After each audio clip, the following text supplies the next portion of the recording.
ನಮ್ಮ middle class family ಜನರಿಗೆ ಒಂದು ವೀಕ್ನೆಸ್ ಇದೆ. ಯಾವ ರೀತಿನಪ್ಪ ಅಂದ್ರೆ ಒಂದು ಒಂದು ಸರ್ಕಲ್ನ ಹಾಕೊಂಡಿರ್ತೀವಿ ನಾವು.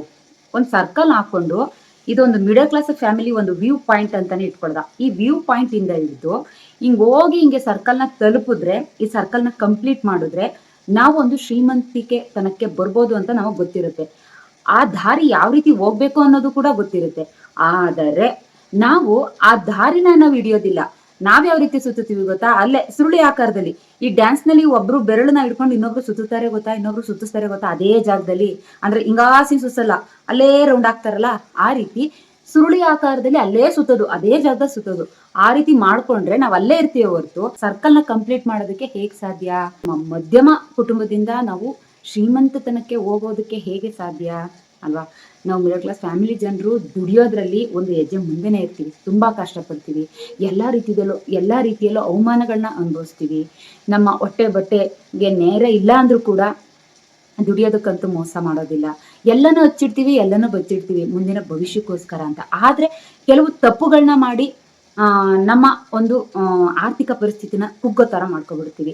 ಇದಕ್ಕೆಲ್ಲ ರೀಸನ್ ಏನು ಗೊತ್ತಾ? ಇದಕ್ಕೆಲ್ಲ ಮೇನ್ ಕಾರಣ ಏನಪ್ಪಾ ಅಂತ ಅಂದ್ರೆ, ನಾವು ಕೆಲವು ನಮ್ಮ ಜೀವನ ಶೈಲಿಯಲ್ಲಿ ಅಳವಡಿಸ್ಕೊಳ್ಳುವಂತಹ ಕೆಟ್ಟ ಅಭ್ಯಾಸಗಳೇ ಆಗಿರ್ಬೋದು, ನಮ್ಮ ಜೀವನದ ಮಾರ್ಗದಲ್ಲಿ ನಾವು ತಗೊಳ್ಳುವಂತಹ ಆತುರದ ಡಿಸಿಷನ್ಸ್ ಅಂತ ಹೇಳಿದ್ರು ಕೂಡ ತಪ್ಪಾಗೋದಿಲ್ಲ. ಶೋ ಆಫ್ಗಳಾಗಿರ್ಬೋದು, ನಮ್ಮ ಹಠಗಳಾಗಿರ್ಬೋದು, ನಾವು ನಡ್ಕೊಳ್ಳುವಂತಹ ರೀತಿ ನೀತಿ ಆಗಿರ್ಬೋದು, ಇದೆಲ್ಲವೂ ಕೂಡ ನಮ್ಮ ಮಿಡಲ್ ಕ್ಲಾಸ್ ಫ್ಯಾಮಿಲಿ ಜನರಿಗೆ ನಾವೇನೇ ಕಷ್ಟಪಟ್ಟರು ಕೂಡ ಒಂದು ಸ್ಟೆಪ್ ಕೂಡ ಮೇಲ್ಗಡೆ ಹೋಗ್ದೇನೆ ಇರೋ ರೀತಿ ಅವು ನಮ್ಮನ್ನ ತಡೆದು ನಿಲ್ಲಿಸ್ತವೆ ಅಂತ ಅಂದ್ರೆ ಅದಕ್ಕೊಂದು ಗೇಟ್ ಹಾಕ್ಬಿಡ್ತವೆ. ನೀವ್ ಅದ್ ಹೆಂಗೆ ಇಲ್ಲಿ ಬಿಟ್ಟು ಮುಂದೆ ಹೋಗ್ತೀರಾ ನೋಡಿ ಅನ್ನೋ ರೀತಿ. ಅದಕ್ಕೆ ಕಾರಣನೂ ಕೂಡ ನಾವೇ ಆಗಿರ್ತೀವಿ. ಇದಕ್ಕೆ ಮೇನ್ ಕಾರಣ ಯಾರಾಗಿರ್ತಾರೆ ಗೊತ್ತಾ? ಕೇವಲ ಗಂಡ ಮಾತ್ರ ಆಗಿರೋದಿಲ್ಲ, ಕೇವಲ ಹೆಂಡತಿ ಮಾತ್ರ ಆಗಿರೋದಿಲ್ಲ, ಕೇವಲ ಮಕ್ಕಳು ಮಾತ್ರ ಆಗಿರೋದಿಲ್ಲ.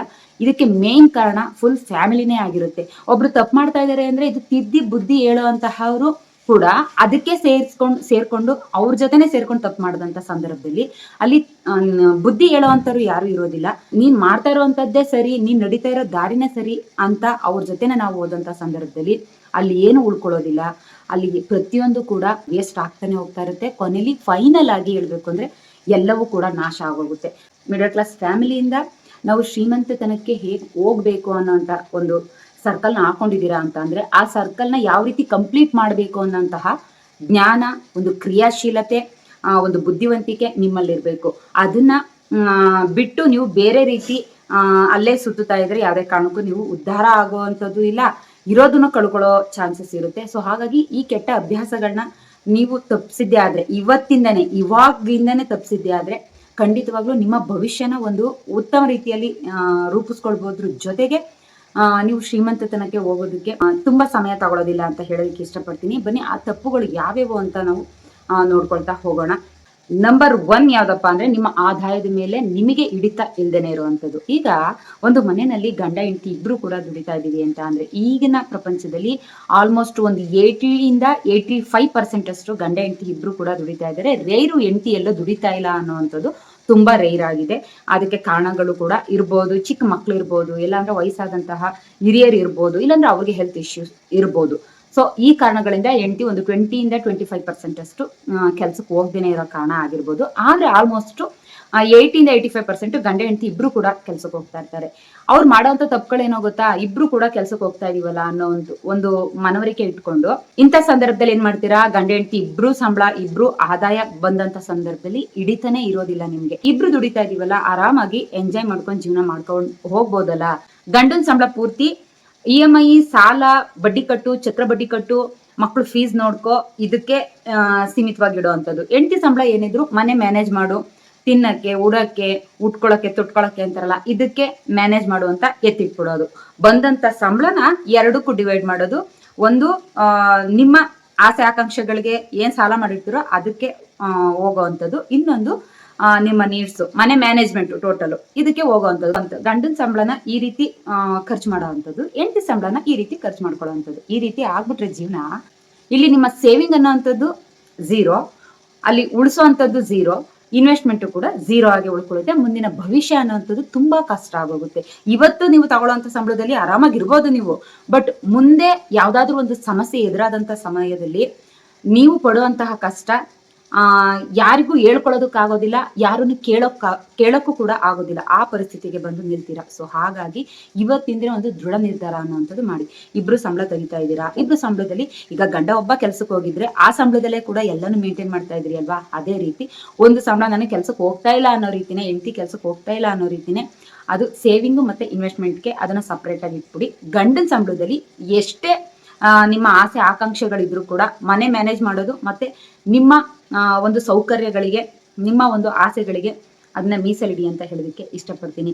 ಅಕಸ್ಮಾತ್ ಹೆಂಡತಿ ನಾನು ಕೆಲ್ಸಕ್ಕೆ ಹೋಗ್ತಾ ಇಲ್ಲ ಅನ್ನೋಂಥ ಸಂದರ್ಭದಲ್ಲಿ ಒಂದೇ ಸಂಬಳದಲ್ಲಿ ನಾವು ಆಧಾರವಾಗಿ ನಿಂತ್ಕೋಬೇಕಲ್ಲ, ಒಂದೇ ಸಂಬಳದಲ್ಲಿ ನಮ್ಮ ಜೀವನ ನಡೆಸ್ಬೇಕಲ್ಲ ಅನ್ನುವಂತಹ ಒಂದು ಮನವರಿಕೆ ನಿಮ್ಮಲ್ಲಿ ಇದ್ರೆ, ನನ್ನ ಗಂಡಂಗೆ ಹೆಲ್ಪ್ ಮಾಡ್ತೀನಿ ಅನ್ನೋ ಮನವರಿಕೆ ನಿಮ್ಗಿದ್ರೆ ಹೊರಗಡೆ ಹೋಗಿ ದುಡಿಬೇಕು ಅನ್ನೋಂಥದ್ದೇನಿಲ್ಲ. ಆದಷ್ಟು ಹಿತಮಿತವಾಗಿ ಖರ್ಚು ಮಾಡೋದನ್ನ ಕಲ್ತ್ಕೊಳ್ಳಿ. ಅದ್ರಲ್ಲೂ ಸ್ವಲ್ಪ ಸೇವ್ ಮಾಡಿ. ಮತ್ತೆ ನೀವು ಮನೆಯಲ್ಲೇ ಆದಷ್ಟು ಏನಾದ್ರೂ ಚಿಕ್ಕ ಪುಟ್ಟ ಒಂದು 4 ಕಾಸು ದುಡಿಯೋ ಮಟ್ಟಿಗೆ ನಿಮ್ಮ ಸ್ಕಿಲ್ಸ್ನ ಬೆಳೆಸ್ಕೊಂಡು ಆದಷ್ಟು ಮನೆಯಲ್ಲೇ ನಿಮ್ಮ ಗಂಡನ ಸಹಾಯ ಆಗೋ ರೀತಿ ಸಂಪಾದನೆ ಮಾಡೋದಕ್ಕೆ ಟ್ರೈ ಮಾಡಿ ಅಂತ ಹೇಳೋದಕ್ಕೆ ಇಷ್ಟಪಡ್ತೀನಿ. ನಂಬರ್ 2 ಯಾವ್ದಪ್ಪ ಅಂದ್ರೆ ಸಂಬಳ ಅಂದ್ರೆ ಆದಾಯ ಜಾಸ್ತಿ ಆಯ್ತಾ, ನಮ್ಮ ಲೈಫ್ ಕೂಡ ಚೇಂಜ್ ಮಾಡ್ಕೊಳ್ಳೋದು ಅಂದ್ರೆ ಲಕ್ಸುರಿ ಲೈಫ್ಗೆ ಕನ್ವರ್ಟ್ ಆಗೋದು.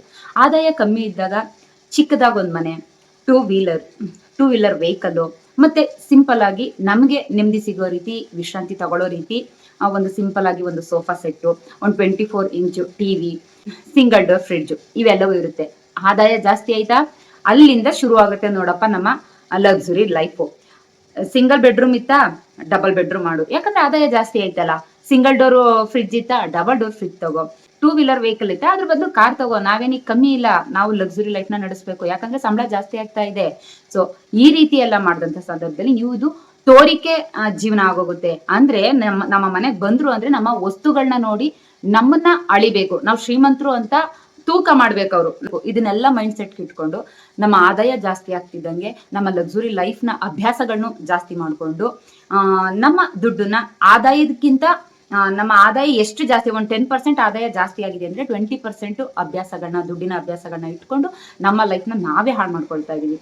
ಸಂಬಳ ಬಂತು ಜಾಸ್ತಿ ಆಯ್ತು ಅಂದ್ರೆ ಅದನ್ನ ನೀವು ಮಾಡ್ಬೇಕಾಗಿರುವಂತಹ ಕೆಲಸ ಇಷ್ಟೇನೆ. ಸಂಬಳ ಜಾಸ್ತಿ ಆಯ್ತು ಅಂದ್ರೆ ನಿಮ್ಮ ಲಕ್ಸುರಿ ಲೈಫ್ನ ಬಿಟ್ಟು ನಿಮ್ಮ ಮನೆ, ನಿಮ್ಮ ಮನೆಯ ವಸ್ತುಗಳು, ನಿಮ್ಮ ಮನಸ್ಸು ಎಲ್ಲವನ್ನು ಕಂಟ್ರೋಲ್ನಲ್ಲಿ ಇಟ್ಕೊಂಡು ನೀವು ಸೇವಿಂಗ್ ಕಡೆ, ಇನ್ವೆಸ್ಟ್ಮೆಂಟ್ ಕಡೆ ನೀವು ಗಮನನ ಹರಿಸಿ ಉದ್ಧಾರ ಆಗುವಂತಹ ಕೆಲಸಗಳನ್ನ ಮಾಡಿದ್ರೆ ನೀವು ಜೀವನದಲ್ಲಿ ನಿಜವಾಗ್ಲೂ ಒಂದು ಸ್ಟೆಪ್ ಮೇಲ್ ಬರೋದಕ್ಕೆ ಸಾಧ್ಯ.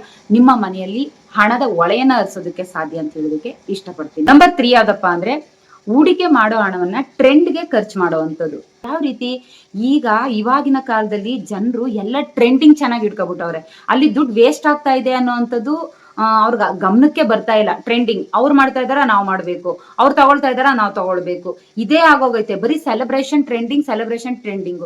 ನೀವು ಒಂದು ಶೋ ಆಫ್, ಸೋಷಿಯಲ್ ಮೀಡಿಯಾದಲ್ಲಿ ಒಂದು ಶೋ ಆಫ್ ಕೊಡೋದಕ್ಕೋಸ್ಕರ ಟ್ರೆಂಡ್ ಅನ್ನೋಂತಹ ಒಂದು ಜಾಲದಲ್ಲಿ ಬಿದ್ದು ನಿಮ್ಮ ದುಡ್ಡನ್ನ ಕಳ್ಕೊಳ್ತಾ ಇದ್ದೀರಾ. ಇದನ್ನ ಗಮನ ಹರಿಸ್ಲೇಬೇಕು ನೀವು. ಮುಂಚೆ ನಮ್ಮ ಹಿರಿಕರು ಇರೋಂಥ ಟೈಮ್ನಲ್ಲಿ ಇದ್ಯಾವುದೂ ಕೂಡ ಟ್ರೆಂಡ್ ಆಗಿರ್ಲಿಲ್ಲ, ಒಂದು ಸಂಸ್ಕಾರ, ಒಂದು ಸಂಸ್ಕೃತಿ ಆಗಿತ್ತು ಅಷ್ಟೇನೆ. ಈಗ ಅದನ್ನ ಡಬಲ್ ಮಾಡ್ಕೊಂಡು ನೀವು ಟ್ರೆಂಡ್ ರೂಪದಲ್ಲಿ ದುಡ್ಡನ್ನ ಕಳ್ಕೊಳ್ತಾ ಇದ್ದೀರಾ. ಹೇಗೆ ಅಂದ್ರೆ, ಒಂದು ಮನೆಯಲ್ಲಿ ಒಬ್ಳು ಹೆಣ್ಮಗಳು ಗರ್ಭಿಣಿ ಆದ್ಲು ಅಂತ ಅಂದ್ರೆ ಅದ್ರಲ್ಲೇ, ನಾನು ಫಾರ್ ಎಕ್ಸಾಂಪಲ್ ಹೇಳ್ತಾ ಇರೋಂಥದ್ದು, ಅದ್ರಲ್ಲೇ ಎಷ್ಟು ದುಡ್ಡನ್ನ ನೀವು ಪೋಲ್ ಮಾಡ್ಕೋತಾ ಇದ್ದೀರಾ ಅಂತ ನೀವು ನೋಡಿ. ಮೊದಲನೇದಾಗಿ ಗರ್ಭಿಣಿ ಆದ್ಲು ಅಂತ ಅದಕ್ಕೂ ಸೆಲೆಬ್ರೇಷನ್, ಎರಡನೇದು ಬೇಬಿ ಸೆರೆಮನಿ ಅಂತ ಹೇಳಿ ಅದಕ್ಕೂ ಸೆಲೆಬ್ರೇಷನ್, ಮೂರನೇದು ಡಿಲಿವರಿಯಿಂದ ಬಂದ ಮೇಲೆ ಅದು ಯಾವ್ಯಾವ ರೀತಿ ಸೆಲೆಬ್ರೇಷನ್ ಮಾಡ್ತೀರಾ ಅನ್ನೋಂಥದ್ದು ನಿಮ್ಗೆ ಗೊತ್ತು. ಮಗು ಮನೆಗೆ ಬಂತು, ನಾವ್ ಇದನ್ನ ಸೆಲೆಬ್ರೇಷನ್ ಮಾಡ್ತಾ ಇದೀವಿ ಅಂತ ಹೇಳಿ ಸೆಲೆಬ್ರೇಷನ್ ಮಾಡುವಂಥದ್ದು. ಮತ್ತೆ ಬೇಬಿ ನೇಮಿಂಗ್ ಸೆರೆಮನಿ ಅಂತ ಹೇಳಿ ಅದಕ್ಕೂ ಕೂಡ ಲಕ್ಷಾಂತರ ರೂಪಾಯಿನ ನೀವು ಸೆಲೆಬ್ರೇಷನ್ಗೋಸ್ಕರ ಅಂತಾನೆ ದುಡ್ಡನ್ನ ಖರ್ಚು ಮಾಡುವಂಥದ್ದು. ಒಂದು ಮನೆಯಲ್ಲಿ ಒಬ್ಳು ಗೃಹಿಣಿ ಪ್ರೆಗ್ನೆಂಟ್ ಆದ್ಲು ಅಂದ್ರೆ ಪ್ರೆಗ್ನೆಂಟ್ ಆಗ್ತಾವಿಂದ ಹಿಡಿದು ಮಗು ನಾಮಕರಣದವರೆಗೆ ಇಷ್ಟು ದುಡ್ಡು ಪೋಲಾಗ್ತಾ ಇದೆ. ನಾನ್ ಹೇಳ್ತಾ ಇರೋಂಥದ್ದು ಮಾಡ್ಬೇಡಿ ಅಂತಲ್ಲ. ಒಬ್ಳು ಮನೆಯಲ್ಲಿ ಗೃಹಿಣಿ ಪ್ರೆಗ್ನೆಂಟ್ ಆದ್ಲು ಅಂದ್ರೆ ಜನಗಳ ಆಶೀರ್ವಾದ ಬೇಕು, ಹಿರೀಕರ ಆಶೀರ್ವಾದ ಬೇಕು. ಆದರೆ ಅದಕ್ಕೆ ಆಶೀರ್ವಾದ ಬೇಕು ಅಂದ್ಬಿಟ್ಟು ನಮ್ಮ ಹತ್ರ ಬೇಸಿಕ್ ನೀಡೇ ಇಲ್ದೇನೆ, ನಮ್ಮ ಹತ್ರ ಬೇಸಿಕ್ ನೀಡ್ಗೂ ಸ್ವಲ್ಪ ಕಷ್ಟ ಇರುವಂತ ಸಂದರ್ಭದಲ್ಲಿ ನೀವು ಇಷ್ಟನ್ನೆಲ್ಲ ಮಾಡ್ಬೇಕು ಅನ್ನೋಂಥದ್ದು ಏನಿಲ್ಲ. ಎಷ್ಟು ಮಾಡ್ಬೇಕು ಅಷ್ಟೇ ಇರ್ಬೇಕು, ಕಂಟ್ರೋಲ್ ಅಲ್ಲಿ ಇರಬೇಕು ನಿಮ್ಮ ಹಣ. ಎಲ್ಲಾ ಫಂಕ್ಷನ್ಗಳು ಕೂಡ ಇವಾಗ ಸೀಮಿತ. ಇವತ್ತು ನಿಮ್ಗೆ ಟ್ರೆಂಡ್ ಆಗಿ ಕಾಣಿಸ್ಬೋದು, ಅದನ್ನ ಜನ ಮರ್ತೋಗ್ತಾರೆ. ನೀವು ಅವತ್ತು ಇಷ್ಟು ಲಕ್ಷ ಖರ್ಚು ಮಾಡಿದಿರ ಅಂತ ಅವತ್ತು ಮಾಡಿದ್ರಪ್ಪ, ಯಾವತ್ತೋ ಒಂದಿನ ನೆನ್ಕೊಳ್ಳೋದಕ್ಕೋಸ್ಕರ ನೀವು ಸಾಲ ಮಾಡಿ ಖರ್ಚು ಮಾಡುವಂತಹ ನೆಸೆಸಿಟಿ ಏನಿದೆ ಅಲ್ವಾ. ನಾನು ಹೇಳುವಂಥದ್ದು, ಎಷ್ಟು ನಮ್ಮ ಹಿರೀಕರೆಲ್ಲ ಯಾವ ರೀತಿ ನಡ್ಕೊಂಡು ಬಂದ್ರಲ್ವಾ, ಅದೇ ರೀತಿ ನಾವು ನಡ್ಕೊಂಡು ಹೋಗೋದ. ಅವ್ರ ಆಶೀರ್ವಾದ, ಅವ್ರು ನಡ್ಸ್ಕೊ ಬಂದಿರುವಂತಹ ಸಂಪ್ರದಾಯನ ನಾವು ನಡ್ಸ್ಕೊಂಡು ಹೋಗೋದ. ಅದ್ರಲ್ಲಿ ಯಾವ ಟ್ರೆಂಡ್ ಬೇಡ. ಟ್ರೆಂಡ್ ಅಂತ ಹೇಳಿ ದುಡ್ಡನ್ನ ಖರ್ಚು ಮಾಡೋದ್ರ ಬದಲು ಅದನ್ನ ಒಂದು ಹೂಡಿಕೆನ ಮಾಡಿ. ಈಗ ನಿಮ್ಮ ಮಗುಗೋಸ್ಕರ ಇಷ್ಟೊಂದೆಲ್ಲ ಮಾಡ್ತೀರಲ್ವಾ, ನಿಮ್ ಮಗುಗೋಸ್ಕರ ಇಷ್ಟೆಲ್ಲ ಪೋಲ್ ಮಾಡೋದ್ರ ಬದಲು ಅದನ್ನೇ ಒಂದು ಆ ಮಗುವಿನ ಭವಿಷ್ಯಕ್ಕೋಸ್ಕರ ಅಂತ ಹೇಳಿ, ನಿಮ್ಮ ಮಕ್ಕಳ ಭವಿಷ್ಯಕ್ಕೋಸ್ಕರ ಅಂತ ಇಟ್ರೆ ನಿಮ್ಮ ಭವಿಷ್ಯನೂ ಕೂಡ ಅದ್ರಲ್ಲಿ ರೂಪಿಸ್ಕೋಬಹುದು, ನಿಮ್ಮ ಮಕ್ಕಳ ಭವಿಷ್ಯನೂ ಕೂಡ ರೂಪಿಸ್ಕೋಬಹುದು. ಟ್ರೆಂಡಿಂಗ್ಗೋಸ್ಕರ ದುಡ್ಡನ್ನ ಖರ್ಚು ಮಾಡ್ಕೊಳ್ತಾ ಹೋಗ್ಬೇಡಿ. ಅವೆಲ್ಲ ಒಂದು ಆ ಕ್ಷಣಿಕ ಸುಖ ಅಷ್ಟೇ ಅಂತ ಹೇಳೋದಕ್ಕೆ ಇಷ್ಟಪಡ್ತೀನಿ. ನಂಬರ್ 4 ಯಾವ್ದಪ್ಪ ಅಂತ ಅಂದ್ರೆ, ಸೋಂಬೇರಿತನ ಮತ್ತು ನೆಗ್ಲೆಜೆನ್ಸಿಯಿಂದ ನಿಮ್ಮ ದುಡ್ಡನ್ನ ಕಳ್ಕೊಳ್ತಾ ಇದ್ದೀರಾ. ಯಾವ ರೀತಿನಪ್ಪ ಅಂದ್ರೆ, ಇವತ್ತಾಗೋ ಕೆಲ್ಸನ ನಾಳೆ ಮಾಡಿದ್ರಾಯ್ತು, ನಾಡಿದ್ ಮಾಡಿದ್ರಾಯ್ತು ಅಂತ ಮುಂದೂಡ್ಕೊಂಡು ಹೋಗೋ ಅಂಥದ್ದು, ಅದು ನೆಗ್ಲೆಜೆನ್ಸಿ ಆಯ್ತು. ಇವತ್ತು ಬಿಲ್ ಪೇ ಮಾಡಿದ್ರಾಯ್ತು ಅಂತ ಲಾಸ್ಟ್ ಡೇಟ್ ನಲ್ಲಿ ಬಿಲ್ ಪೇ ಮಾಡಕ್ ಹೋಗೋದು, ಅದು ಸರ್ವರ್ ಬಿಸಿನೋ ಏನೋ ಆಯ್ತು, ಲೇಟ್ ಫೀಸ್ ಕಟ್ಟಿ ಬಿಲ್ ಪೇ ಮಾಡುವಂಥದ್ದು. ಇಲ್ಲಾಂದ್ರೆ ಸಾಲಗಳಿರುತ್ತೆ, EMI ಗಳಿರುತ್ತಲ್ಲ, ಅದು ಕೂಡ ಲೇಟ್ ಫೀಸ್ ಕಟ್ಟಿ ಲೇಟ್ ಫೀಸ್ನ ಕಟ್ಟೆ ನೀವು ಆ ಸಾಲನ ತುಂಬಿಸುವಂಥದ್ದು. ಜೊತೆಗೆ ಸೋಂಬೇರಿತನ ಅಂದ್ರೆ ಹೇಗೆ, ಲೇಟಾಗಿ ಮಲ್ಕೊಳ್ಳೋ ಅಂಥದ್ದು, ಲೇಟಾಗಿ ಹೇಳೋ ಅಂಥದ್ದು. ನೀವು ಒಂದು ಕನ್ಸಿಸ್ಟೆನ್ಸಿ ಬಿಲ್ಡ್ ಮಾಡ್ದೇನೆ ಲೇಟಾಗಿ ಎದ್ರಿ ಅನ್ನೋಂಥ ಟೈಮ್ನಲ್ಲಿ ಗಂಡ ಹೆಂಡತಿ ಇಬ್ರು ಕೆಲ್ಸಕ್ಕೆ ಹೋಗ್ಬೇಕು. ಆ ಟೈಮ್ನಲ್ಲಿ ಲೇಟಾಗಿ ಎದ್ರಿ ಅನ್ನೋಂಥ ಟೈಮ್ನಲ್ಲಿ ಯಾರಿಗೂ ಕೂಡ ಯಾವ ಕೆಲಸನೂ ಕೂಡ ಆಗೋದಿಲ್ಲ. ಅಲ್ಲಿ ಆ ತಾತ್ರದಲ್ಲಿ ನಾವೇನೇ ಕೆಲಸ ಮಾಡ್ತೀವಿ ಅಂದ್ರೆ ಯಾವುದು ಕೂಡ ಆಗೋದಿಲ್ಲ. ಆ ಟೈಮ್ನಲ್ಲಿ ನೀವೇನ್ ಮಾಡ್ತೀರಾ, ಅಯ್ಯೋ ಇವತ್ತು ಲೇಟಾಗಿ ಎದ್ಬಿಟ್ಟಿದೀನಿ, ಇಲ್ಲ ಹೊರಗಡೆನೇ ಏನಾದ್ರು ಊಟ ತಗೊಂಡ್ರಾಯ್ತು ಅಂತ ಆ ತಾತ್ರದಲ್ಲಿ ಎದ್ದೇಳ್ತೀರಾ, ಯಾವ ಕೆಲಸಗಳು ಆಗೋದಿಲ್ವಾ. ಬ್ರೇಕ್ಫಾಸ್ಟ್ ಕೂಡ ಹೊರಗಡೆನೆ, ಮಕ್ಳಿಗಾಗ್ಲಿ ನಿಮ್ಗಾಗ್ಲಿ ಹೊರಗಡೆನೆ ಕಟ್ಟಿಸ್ಕೊಳ್ತೀರಾ ಅಂದ್ರೆ ಅದು ದುಡ್ಡು ಎಷ್ಟು ವೇಸ್ಟು. ಅಕಸ್ಮಾತ್ ಲೇಟ್ ಆಯ್ತು ಅಂತ ಅಂದ್ರೆ ಅಲ್ಲೂ ಬಸ್ ಸಿಗ್ಲಿಲ್ಲ ಅಂತ ಅಂದ್ರೆ ಆಟೋದಲ್ಲೇ ಎಲ್ಲ ಹೋಗ್ಬೇಕು ಅಂತ ಅಂದ್ರೆ ಅಲ್ಲೂ ಕೂಡ ದುಡ್ಡು ವೇಸ್ಟ್. ಇಲ್ಲ ವೆಹಿಕಲ್ ಅಲ್ಲೇ ಹೋಗ್ತೀನಿ ಅಂದ್ರೆ ಆ ತಾತ್ರದಲ್ಲಿ ಏನಾದ್ರು ಆಗುವಂತಹ ಚಾನ್ಸಸ್ಗಳು ಇರುತ್ತೆ.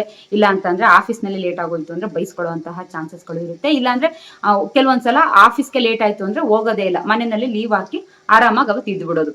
ಎಷ್ಟು ದುಡ್ಡು ವೇಸ್ಟ್ ಆಯ್ತು ಅಲ್ವಾ. ಸೊ ಹಾಗಾಗಿ ಸೋಂಬೇರಿತನ ಅನ್ನೋಂಥದ್ದನ್ನ ಬಿಟ್ಟು, ಕೆಲವೊಂದು ನೆಗ್ಲೆಜೆನ್ಸಿ ಅನ್ನೋಂಥದ್ದನ್ನ, ಮುಂದೋಡೋ ಬುದ್ಧಿ ಅನ್ನೋಂಥದ್ದನ್ನ ಬಿಟ್ಟು ನೀವು ಒಂದು ಕನ್ಸಿಸ್ಟೆನ್ಸಿ ಮೇಂಟೈನ್ ಮಾಡಿ. ಈ ಟೈಮ್ಗೆ ಹೇಳ್ಬೇಕು, ಈ ಕೆಲಸ ಆಗ್ಬೇಕು, ಈ ಟೈಮ್ನಲ್ಲಿ ನಾನು ಅಲ್ಲಿರ್ಬೇಕು ಅನ್ನೋ ಅಂಥದ್ದು ಗಂಡ ಹೆಂಡತಿ ಇಬ್ಬರನ್ನಲ್ಲೂ ಇರಬೇಕು.